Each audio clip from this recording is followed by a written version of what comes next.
এমন সময়তে হযরত আম্মা আমিনা রাদিয়াল্লাহু তাআলা আনহা আপনার করলেন কি, বেটাকে যখন বললেন, মুস্তাফাকে বললেন, দয়ার নবীকে বললেন, আমার দরুদি নবী আমার আব্বা জানের রওজার কাছে চলে গেছেন, আব্বা আমার এমনি করে রোনাজারি করছেন তিনি।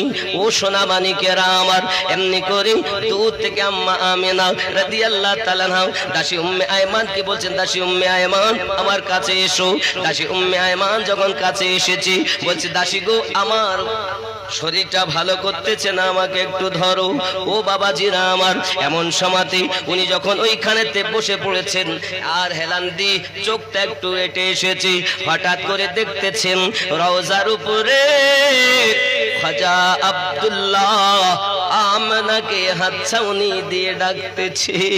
ও সোনা মানিকেরা, আর যদি কোনো মিলিত ব্যক্তি হাতছাউনি দিয়ে ডাকে, এটাই হলো মৃত্যুর লক্ষণ। ও যুবক সোনা মানিক, এমনি করে আম্মা আমিনা রাদিয়াল্লাহু তাআলা আনহা যখন দেখলেন তার স্বামীকে, মনটা বড় খারাপ হয়ে গেল, ঘুম তো ভেঙে গেল। সঙ্গে সঙ্গে মুস্তাফাকে ডাকতেছি, ও দাসী উম্মে আয়মান, আমি তোমাকে কয়েকটা উপদেশ দিয়ে যাই, শোনো। তুমি যেন মনে হয় আমি আর বাঁচবো না, আর ফিরে মনে হয় মক্কাতে যাব না। তুমি বাড়ি যাবে, আমার শ্বশুর আব্বাকে মদিনার সমস্ত ঘটনাগুলো শোনাবে, ইয়াসরিব দেশের ঘটনাগুলো শোনাবে। ও দাসী উম্মে আয়মান, তোমার কাছে আমার আবদার, আমার ছেলে মুস্তাফাকে যেন কোনোদিন খেলতে দিও না। তুমি তত সময় যেন খেও না যত সময় আমার এতিম মুস্তাফা না খাবে। বলো তুমি আমার সঙ্গে কথা দিলে কি নাও? এ দাসী উম্মে আয়মান, আমি কাকে বলে যাব, কার কাছে সঁপে যাব? আমি তোমার কাছে আমার বেটা মুস্তাফাকে সঁপে দিয়ে যাচ্ছি। এ দাসী উম্মে আয়মান, আমার শ্বশুর আব্বাকে সমস্ত ঘটনাটা খুলে খুলে বলবি। সোনামানি এমনি করে আম্মা আমিনা রাদিয়াল্লাহু তাআলা আনহা যখন দাসী উম্মে আয়মানকে বলতেছেন, সোনামানিকেরা আমার, দাসী উম্মে আয়মান বলেন, ও বোন আমিনা, আমি আপনার সমস্ত শর্তগুলো মেনে নিলাম, আমার মুস্তাফাকে একটু ডাকো। দয়ার নবী যখন আপনার কিনা আম্মার কাছে এসেছেন, আম্মা আমিনা বলছেন, বাবা মুস্তাফা, প্রত্যেকটি নতুন জিনিস একদিন পুরানো হয়ে যায়। আমি দুনিয়ায় এসেছি, আমিও চিরজীবন থাকবো না, আমি দুনিয়া থেকে চলে যাব। ওগো মুস্তাফা, শুনে নাও বাবা, তুমি যেন কখনো খেলতে যেও না বাবা। কেন মা? খেলতে যাব না, খেলতে যখন যাবে বাবা, অনেক কথা, আল্লাহ পাক তোমাকে খেলার জন্য দুনিয়ায় পাঠাইনি। হযরত আমিনা বলে, ওগো বেটা মুস্তাফা, তুমি দুঃখ করো না, তোমার দাদুর কাছে যাবে আর পুরো সব কিছু খুলে খুলে বলবে। দাদুর কাছে থাকবে, দাদু যেভাবে তোমাকে চালায়, যাদের কাছে রাখে তাদের কাছে থাকবে। বাবা বলো তুমি খেলতে যাবে না? শিশু মুস্তাফা বলেন, আম্মা জি, না না, আমি খেলতে যাব না, বেটা মনে হয় আমি আর বাঁচবো না। এমন করে কথা বলতে বলতে আম্মা আমিনা রাদিয়াল্লাহু তাআলা আনহা চিরজীবনের মতো ইন্না লিল্লাহি ওয়া ইন্না ইলাইহি রাজিউন পড়ে নিয়েছেন। দয়াল নবী ছোট বালকের মতো এত চিৎকার মেরে কেঁদেছিলেন, এত কান্না কেঁদেছিলেন রে বাবা, যেটা কবিরা লিখতেছে।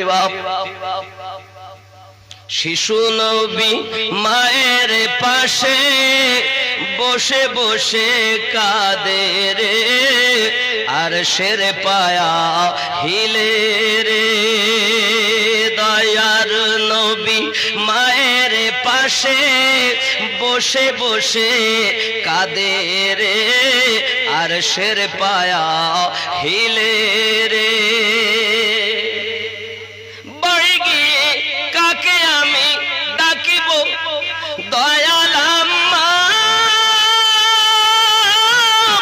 কে বা আমায় কোলে নিবে, কে বা দিবে মুখে চুমা?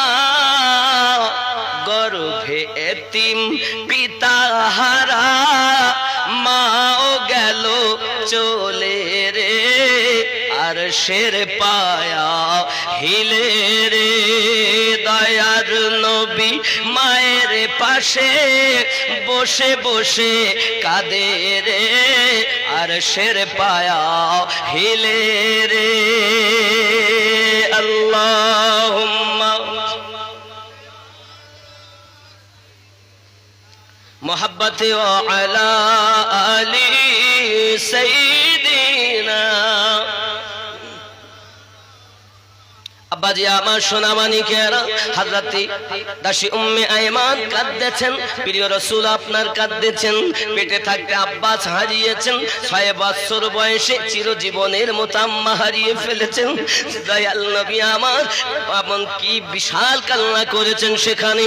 আল্লাহ পাক আল্লাহ তাআলা 2 জন ফেরেশতা আসমান থেকে পাঠিয়ে দিলেন। জোরে বলুন। ওই ফেরেশতার মাধ্যম দিয়ে আপনার কিনা হযরতে আব্দুল্লাহ রাদিয়াল্লাহু তাআলা নূর মাজারের উল্টা পাশে হযরতে আম্মা আমেনা রাদিয়াল্লাহু তাআলা নার মাজার মুকদ্দাসা হয়েছে। জোরে বলুন না ইয়া রাসূলুল্লাহ। ফেরেশতার মাধ্যমে দাফন হয়েছে আম্মা আমিনা। দাফন হওয়ার পর দাসী উম্মে আয়মান একটি উট আপনার খালি, আর একটিতে আপনার আমার দাসী উম্মে আয়মান আর আমার নবী চেপে আছে। যুবক আমার টুকটুক করে চলে আসছেন মদিনা ইয়াশরিফ দেশে চলে আসছেন। বাবা হযরতে আব্দুল মুতাল্লিব রাস্তায় যদি কাউকে দেখেন জিজ্ঞাসা করেন আমার বৌমা আমেনাকে কি আসতে দেখেছো? বাবা প্রত্যেক দিন লাঠি ঠেকা দিয়ে বৌমানো দাঁড়িয়ে দাঁড়িয়ে বৌমার অপেক্ষা করে। কত মায়া ছিল শ্বশুরের বৌমার সাথে। যুবক হযরতে আব্দুল মুত্তালিব রাদিয়াল্লাহু তাআলা আনহু এমনি করে কান্না করতে করতে আপনার কিনা তার চোখের হালাত অবস্থা অন্যরকম হয়ে গেছে। বাবা হযরতে দাসী উম্মে আয়মান পৌঁছালেন, নবী পাক যখন পৌঁছে গেলেন, পৌঁছে যাওয়ার পরে দাদুর কাছে পৌঁছি আপনার দাদু গায়ে হাত দিচ্ছেন। বাবা তোমার দাদুর সাথে বলবে, কিন্তু খুব ধৈর্য ধরে আস্তে আস্তে বলবে। মা বলে দিয়েছিলেন তোমার দাদু হলো বৃদ্ধ মানুষ, তোমার আমাকে বেশি ভালোবাসে, যদি বলো হয়তো সইতে পারবে না। নবী আমার দাদুর কাছে পৌঁছিয়েছে, আব্বা নাই মা নাই, শিশু মুস্তাফা দাদুর কাছে পৌঁছিয়ে ফপিয়ে ফপিয়ে ডুকরে ডুকরে কাঁদছে। দয়াল নবীর দাদুজি আমার দরুদি নবী পাকের গায়ে মাথায় হাত দিয়ে বলে বাবা এই দাদু ভাই মুস্তাফা বলতে হবে না, বুঝতে পারছি আমার বৌমাকে আনতে পারিনি। শ্বশুর আব্বা কাঁদে, যুবক আমার হযরত আব্দুল মুত্তালিব রাদিয়াল্লাহু তাআলা আনহু আমার রাসূল পাক সাল্লাল্লাহু আলাইহি ওয়াসাল্লামের বরকতে আবার চোখের দৃষ্টি ফিরে পেলেন। জোরে বলুন। নবী পাকের দিকে তাকায়া দেখেন আমার নবীজির চোখটা একটু লাল বর্ণ হয়ে আছে। এত কান্না কেঁদেছেন নবী, চোখ দুটি লাল বর্ণ হয়ে আছে। আব্দুল মুত্তালিব বলেন দাদু ভাই তোমার চোখ দুটো লাল হয়ে আছে কেন? দাদু বলতে পারবো না, আমার আব্বাজি রওজার কাছে ছিলাম, আম্মা জানকে হারিয়ে ফেললাম, আমার চোখ লাল হয়ে গেছে, চলো তোমাকে ডাক্তার কবিরাজ করতে হবে। আমার একটা বন্ধু আছে সে ভালো কবিরাজ। খাজা আব্দুল মুত্তালিব বলছে তা চলো। এখন নবীকে নিয়ে দাদু গেছেন, এখন সেই বন্ধুর দরজায় গিয়ে আওয়াজ দিচ্ছে, তা আওয়াজ দিলে শুনতেই পাচ্ছে না, দরজাই খোলে না। কোথায় গেল? ভিতরেই আছে, কিন্তু এমন ধ্যান দিয়ে মশগুল হয়ে আছে কিতাব পড়তে যে তার খেয়ালই নাই। 3 বার খাজা আব্দুল মুত্তালিব ডেকেছেন, বাপ আমার দরজাই খোলে না, কি হবে তখন?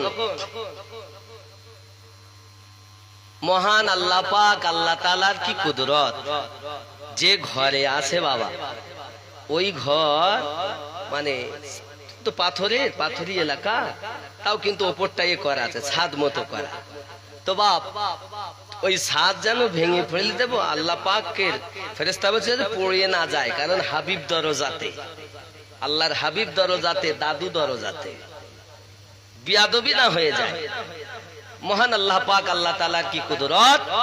বাবা আমার ওই ছাদটা মানুষ যতই ধ্যানে থাক, যদি ছাদ স্প্রিং হয়, লিফট দেখেন উপরে ওঠে আবার নিচে নামে, আল্লাহ পাক প্রথম লিফট করেছিলেন ওই সময় আমার নবীর ওসিলায়। খেয়াল করেন, এখান থেকে বিজ্ঞানীরা লিফট তৈরি করেছে, যেটা এখন বলতে চাচ্ছি। এখন মুস্তাফা এবং দাদু দুইজনাতে দরজাতে, মহান আল্লাহ পাক আল্লাহ তাআলা ওই ছাদটাকে একেবারে ফেলে দিলে তো মরে যাবে, আবার মরেও যদি যায় তো এই আব্দুল মুত্তালিবের বন্ধুর দ্বারাতে আমার নবীরও কিছু পরিচয় হবে। আল্লাহ চান যে নবীর পরিচয় হোক, কারণ নবীর পরিচয় না হলে তো আমি আল্লাহরও পরিচয় মানুষ পাবে না, ঠিক কি না বাবা? এমন সময় আল্লাহ পাক করলেন কি, ওই ছাদটাকে এমন ভাবে মাথায় ঠেকিয়ে দিলেন, আর আবার উপরে যাচ্ছে, আবার নিচে আসছে, আবার উপরে যাচ্ছে, গায়েবী আওয়াজ আসছে। তখন দাদুর বন্ধু তওরাতের হাফেজ এত মশগুল ভাবে পড়ছিল, ও ভয়ে বাইরে এসে গেছে। সুবহানাল্লাহ। এ হলো লিফট, মাথায় লাগা আবার উঠে যাওয়া। কার বরকত? আমাদের নবীর বরকত। জোরে বলে, কথা বুঝতে পারছেন? আব্বাজি আমার সোনা মানিকেরা, এমনি করে আপনার কিনা যখন ছাদ উপজা যায় নিচে আসে, দেখে কিন্তু বড় আশ্চর্য হয়ে গেল। বাইরে যখন ভয়ে এসে গেছি, বাইরে এসে দেখতেছি দয়াল নবী যার চেহারা, যার নাক নকশাও তওরাতের ভিতরে পড়তেছে, সেই ব্যক্তি বাইরে দাঁড়িয়ে আছে। জোরে বলে আব্দুল মুত্তালিব বলছে, বন্ধু গো, এত ডাকা ডাকি, তুমি আমার বাল্য বন্ধু, এত ডাকি তুমি শুনতে পাও না? বলে এত মশগুল ভাবে পড়ছিলাম বন্ধু, আমার চোখ, চেহারা, নাক, জুলফে যাহা কিছু তওরাতে পড়ি, সেই নাক নস্কা আপনার সম্মুখে দাঁড়িয়ে আছে। বলে এটাই তো আমার নাতি মুস্তাফা, যার আকাশে নাম আহমদ, যার জমিনে নাম মুহাম্মদ। জোরে বলুন সুবহানাল্লাহ। বন্ধুরে আমার, আই বন্ধু, আপনার কাছে আমি একটা কারণে এসেছি। আমার দাদু ভাইয়ের চোখ হলো লাল, এই চোখ লাল, একটু ওষুধ দাও, দাওয়াই দাও, কবিরাজি করো, যাতে এই ছেলেটার চোখ ভালো হয়ে যায়। সঙ্গে সঙ্গে খাজা আব্দুল মুত্তালিবের বন্ধু রাহিব আপনার বলতে চাচ্ছে, সে তওরাতের পণ্ডিত, বলতে চাচ্ছে, বন্ধু গো, এই ছেলেটা এমন ছেলে, এই ছেলেটার উপরে দুনিয়ার কোনো দাওয়াই কাজ করবে না, সে তো নিজেই মহা ঔষধ। জোরে বলে, দুনিয়ার হাকিমগিরি চলবে না। আল্লাহ তো এনাকে এমন বানিয়েছেন, দুনিয়া সমস্ত হাকিমের হাকিম। জোরে বলে, তা আমি কি হাকিমগিরি করব? আমার দ্বারাই সম্ভব না। তাই কি বলে আমার ছেলের চোখ ভালো হবে না? হ্যাঁ হবে। কিভাবে হবে? তো যে ওই তোমার দাদু ভাইয়ের থুতু মোবারক নিয়ে নিজের থুতু নিজের চোখে লাগিয়ে দাও, আল্লাহ পাক ভালো করে দেবে, কারণ তিনি হাকিমের হাকিম। জোরে বলে, আল্লাহ তাকে সমস্ত হাকিমের শ্রেষ্ঠ হাকিম বানিয়েছে, নাকি বলেন? আমার দরুদি রাসূলের থুতু মোবারকা নিয়ে আমার রাসূলের পাকে দুই চোখে দেওয়া হয়, সঙ্গে সঙ্গে লাল পান কেটে যায়। আরো জোর, আমার নবী পাকের থুতুর কত বরকত না? আব্বাজি আমার সোনা মানিকেরা, হযরত আব্দুল মুত্তালিব রাদিয়াল্লাহু তাআলা আনহু নিজের কাছে আপনার রেখেছেন, কিন্তু বাবা বৃদ্ধ হয়ে গেছেন। হঠাৎ তার 9টি ছেলেকে, 9টি বৌমাকে কাছে ডেকেছেন। 10টা ছেলে, মানে খাজা আব্দুল মুত্তালিবের ছোট স্ত্রীর 2টো ছেলে, একটি ছেলের নাম আবু তালিব আর একটি ছেলের নাম আব্দুল্লাহ। জোরে বলুন, আরো জোরে বলুন। আব্দুল্লাহ রাদিয়াল্লাহু তাআলা যেহেতু ইন্তেকাল করেছেন, তাহলে আর 9 জন আছে। 9টা ছেলে 9টি বৌমা। কথা কি বুঝতেছেন নাকি? রাসূলের জীবনী, যেহেতু নবী দিবস। আব্বাসি আমার এখন সবকে ডেকেছেন, বৌমারাও এসেছেন, ছেলেরাও এসেছেন। খাজা আব্দুল মুত্তালিব বলছে, দেখো আমি তো থাকবো না, বয়স হয়ে গেছে। এই ছেলেটা, এর আব্বা আছে? বলছে না। এর মা আছে? তো না। এর সাহারা বলতে আমি। তোমাদের মধ্যে এর দায়িত্ব নিতে হবে, নিজের থেকে বেশি তাকে মোহাব্বত করতে হবে, নিজের সন্তানের থেকে বেশি ভালোবাসতে হবে। কে আছো তোমরা বলো? কেউ তো বলতে পারছে না। এখন আবু তালিব হলো আপন চাচা, আর গুলো সব কিন্তু অন্য মায়ের। সেও চাচা, তারাও কিন্তু অন্য মায়ের। কথা বুঝতে পারেননি না? জি। এখন সবাই কেউ তো মানতে চাইলো না, রাজি হতে। নিজের ছেলের থেকে নবীকে ভালোবাসা যায়? কেউ রাজি হয়নি। একমাত্র আবু তালিব, তিনি রাজি হয়েছিলেন। জোরে বলুন। বৌমাকে ডাক দিলেন। বৌমার নাম কি জানেন? ফাতেমা বিনতে আসাদ। আবু তালিবের স্ত্রীর নাম ফাতেমা বিনতে আসাদ। ও বাবা, আপনি জানেন অনেক শান। ফাতেমা বিনতে আসাদ, তাকে ডেকে আবু তালিব বলছেন, বৌমা, আমার দাদু ভাইকে যেন কোন রকম কষ্ট দিয়ে না, নিজের সন্তানের থেকে ভালোবাসতে পারবে বেশি। ফাতেমা বিনতে আসাদ বলেন, আব্বাজান আপনি দোয়া করেন, আমি ফাতেমা বিনতে আসাদ নিজের সন্তানের থেকে, নিজের জীবনের থেকে মুস্তাফাকে বেশি মোহাব্বত করব। জোরে বলুন সুবহান আল্লাহুম্মা।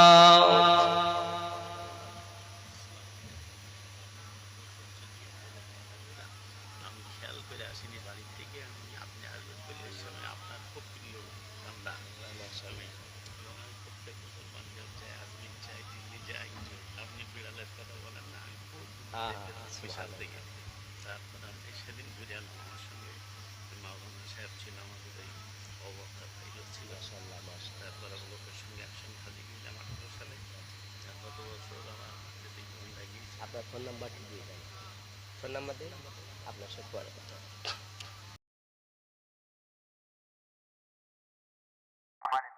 দিয়ে দেবেন ওখানে, ইনশাআল্লাহ মাদ্রাসায় যাবে। আর ছেলে চাইবে আপনার কাছে। আমি আশা রাখি ওই মাদ্রাসায় আপনার ছেলে নবীর দুশমন হবে না, আর আলু হবে না। আলু মানে বোঝেন, সব তরকারিতে চলে, ও ডালেও চলে, গোশও চলে, বেগুনেও চলে, যার সাথে দিবেন আলু চলবে। তা আমাদের মধ্যে আমরা বক্তা যারা দেখবেন, আমরা আলু হয়ে গেছি, সব জায়গায় যাই, খালি টাকা। কিন্তু আল্লাহ রহমত, এ পর্যন্ত আমি ওয়াহাবীদের দাওয়াত নেই না। খালি এক জায়গার কথা বলি, একজনের এসেছিল, তারা এসে বলেছিল মাদ্রাসা 6 থেকে 7 কোটি টাকার বাজেট আমার। কথা বুঝেছেন? কিন্তু বললো আপনার মাদ্রাসা যা ব্যয় হবে আমার যোগাযোগ আছে, বাইরে থেকে টাকার ব্যবস্থা করে দেব, আপনি শুধু কিয়াম করবেন না। কি করলে হবে না? কিয়াম করবেন না। বলছে ভাই আপনারা কি? বলছে আমরা সব সিলসিলার লোক, আগে কিয়াম হতো, এখন আর হয় না। দুজন মাদ্রাসার শিক্ষক, একজন মুফতি সাহেব এসেছে, আর একজন মানে দুইজন মুফতি, একজন মাওলানা, আর একজন ওখানকার হাজি। 4 জন এসেছে আমার বাড়ি। ওই ছেলেটা সাক্ষী আছে, ওই বসে আছে সাক্ষী। আমি বললাম বাপ, ওরা বসেছিল 2 ঘন্টার মতো, 25,000 টাকা আমার নজরানা দেবে আর মাদ্রাসা করে দেবে। আমি যদি একবার কিয়াম না করতাম তাহলে আমার কি যায় আসে যেত? 25,000 হইতো আর মাদ্রাসাটা হয়ে যেত নাকি বলে? কিন্তু 2 ঘন্টা পরও তাদেরকে বললাম আমি আমার নীতি থেকে দূরে সরতে। যারা সিলসিলার দাবিদার, তারপরও সেখানে আজ কিয়াম নাই, তার জন্য দায়ী কারা? আমরা না? এই আমরা নয়? আমরা যারা বক্তা, আমরা স্বার্থ পেয়ে চলে যাই।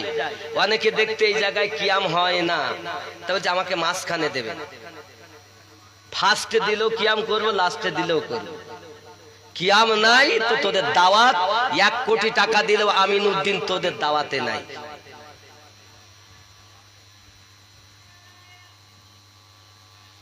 আমরা কিয়াম ফরজ মনে করে করি না। আমরা রসুলে পাকের মোহাব্বতে মিলাদ ও কিয়াম করি, জোরে বলুন। আমার কথা রাগ করছেন না? যাই হোক, একটু দরুদ শরীফ আল্লাহুম্মা রেখে দাও। وعلى آل سيدنا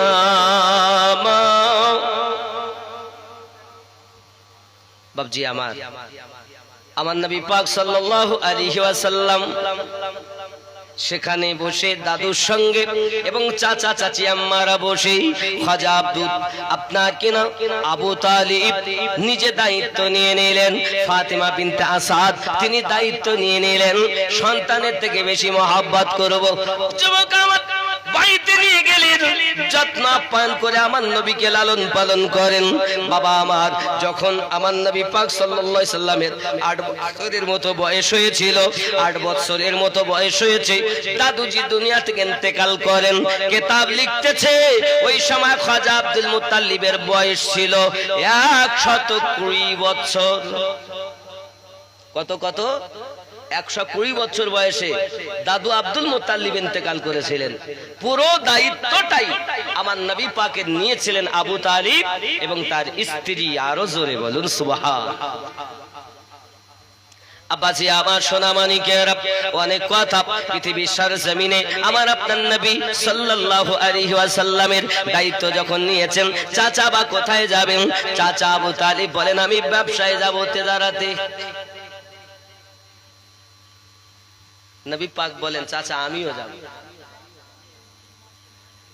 মুস্তাফাকে তো আপনার নিয়ে যেতে চান না, কিন্তু বাবা আমার যাবেন, চাচা ছাড়া তিনি থাকবেন না। যুবক আমার আম্মাজি ফাতিমা বিনতে আসাদ তিনি আসার সময় একটা পাত্রতে আপনার কিনা খাবার দিলেন ভরে, একটা পাত্রে কেটলি মনে করুন, টিফিন বাক্স মনে করুন, একটা পাত্রে খাবার দিলেন। মুস্তাফা রাস্তায় যাবে, ক্ষুধা লাগলে খাবে, আরো কিছু খাবার দিলেন আমার মুস্তাফার যেন কষ্ট না হয়। যুবক আমার চলে যাক, যেতে যেতে যুবক আমার কয় অনেকজন সঙ্গে সাথী পেয়ে আমার নবী পাক সাল্লাল্লাহু আলাইহি সাল্লামকে নিয়ে চাচার সঙ্গে তেজারাতে যাচ্ছেন। বাবা তেজারাতে যেতে যেতে আপনার এক জায়গাতে আপনার দেখা যায় অপেক্ষা করেন, ওইখানেতে সবাই এসে অপেক্ষা করে, একদল কাফেলা ওইখানেতে আপনার অপেক্ষা করে।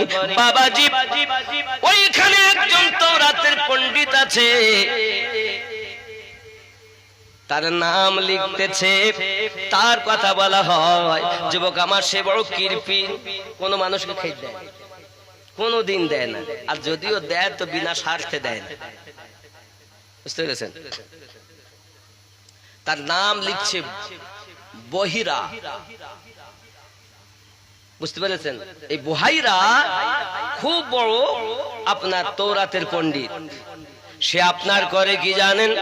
দেখতেছে কাফেলা যে এসেছে, ওই কাফেলার মাঝে একটি ছেলে এসেছে যার মাথার উপরে এক টুকরো মেঘ ছায়া করে আছে। দূর থেকে দেখেছে, ফলো করেছে, আর ওইখানেতে উঁচু জায়গায় পাথরের উপরে বসে গেছেন। তো উনি বলছেন এই পাথরে অন্য কেউ বসতে পারে না, একমাত্র নবী ছাড়া। জোরে বলে ওই বুহাইরা তার চাকরকে ডাক দিয়ে বলছে, চাকর এক কাজ করো, ওই যে কাফেলা এসেছে, কাফেলাদেরকে আমার বাড়িতে কালকে দুপুরবেলা জিয়াফত দিয়ে এসো। কি মোটে খাই দেন আমার মালিক, মানে আজ রাত্রে আজ ওদের এখানে যেহেতু রেখেছে, তো ওদের কি জিয়াফত আমার বাড়ি, সকাল হলে আবার রওনা দেবে, তো রাত্রেই আমার বাড়িতে খাওয়ার দাওয়াত। আমার মনি আপনি জীবনে কাউকে খেতে দেন না, আজকে কি ব্যাপার? আমি কখনো দেখিনি আপনাকে, তাতে বিনা মতলবে দেইনি, তুই আগে দাওয়াত দিয়ায়, ওরা আসুক, তোকে পূর্ণিমার চাঁদের থেকে সুন্দর একটা ঘটনা বা নূর দেখাবো। কথা বুঝেছেন? বাবা আমার এখন অপেক্ষায় আছে, খাওয়া দাওয়ার ইন্তজাম সবকিছু তৈরি করে জিয়াফত দিয়ে এসেছেন।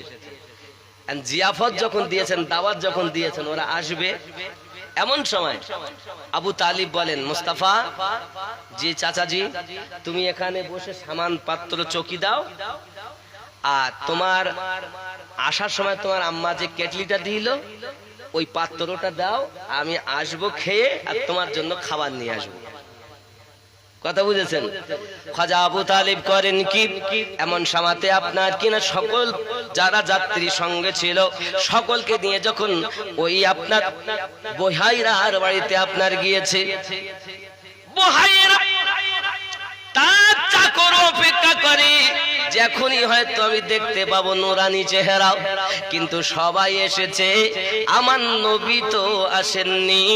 এমন সময়তে বহাইরাকে বলছে তার চাকর, ওই মুনিব কোথায় দেখলাম না। বলে যার জন্য যা করলাম তাকেই তো পেলাম না। কি হলো? যা ওরা কি করবো, খেতে দিব? তাতে এসে যখন গেছে মেহমান, খাবারও যখন তৈরিতে খেতে দাও, ওদেরকে খেতে দেয়। তার মধ্যে একজন বলছে খাওয়া দাওয়া হয়ে গেছে, বলছে আল্লাহ তুমি খাওয়াইছো, আমরা খেয়েছি, আমার রুজি ছিল আমি খেয়েছি। তখন বহাইরা বলছে খাওয়ালাম আমি, আর আমার নাম না বলে তুই বলছিস নসিবে ছিল খেলাম। এই গিয়ে তো একদম পকপক হয়ে গেছে।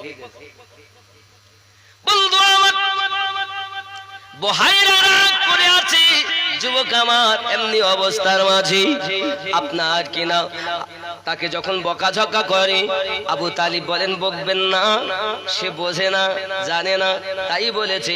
সত্যই কোনো চিন্তা নাই, চিন্তা আপনি করবেন না। আবার এমনি সমাজে যখন এই কথাগুলো বলা হয় তখন বলছে আবু তালিবকে ওই বহাইরা, শোনো তোমরা নিশ্চিত সবাই আমার দরবারে আসনি, কেউ না কেউ আসে।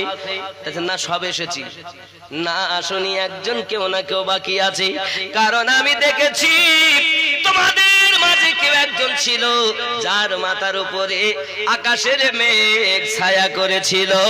আমি জানি এই আকাশের মেঘ তার উপরে ছায়া করে যে আখিরি জামানার নবী হবে। আমি তাকে বসতে দেখেছি যে পাথরের উপরে, ওই পাথরে নবী ছাড়া কেউ বসতে পারবে না। আমার মনে হয় তোমরা এসো তো সবাই, কিন্তু সেই মানুষটাকে আনোনি। বলে কিভাবে জানলেন আপনি? বলে আমি এইভাবে জানি, তাওরাতের ভিতরে লেখা আছে যে আল্লাহর নবী হবে, আকাশের মেঘ তার উপরে ছায়া করে রাখবে, তার নাক নকশা লেখা আছে, তার চেহারা লেখা আছে। পারো যদি তাকে আমার কাছে বাড়িতে নিয়ে এসো, না আনলে কিন্তু তোমাদের যাওয়া হবে না। আবু তালিব বলেন আর তো উপায় নাই, নিয়ে আসতে হয়। বলে তাহলে আমার সামানগুলো চকি দিবে কে? বহাইরা বলছে আবু তালিব সামানগুলো যদি লুট হয়ে যায় তার দায়ী আমি বহাইরা। সমস্ত জিনিস যদি লুট হয়ে যায় সমস্ত জিনিসের দাম আমি দিব। চিন্তা তো নাই, আর চিন্তা আছে। তখন গেলেন আবু তালিব, গিয়ে আমার নবীকে নিয়ে আসছেন, আর ওই বহাইরা কিতাব তাওরাত খুলে আমার নবীর সম্মুখে এমনি করে হাত ঘোরাচ্ছেন। জোরে কোন সুবহানাল্লাহ।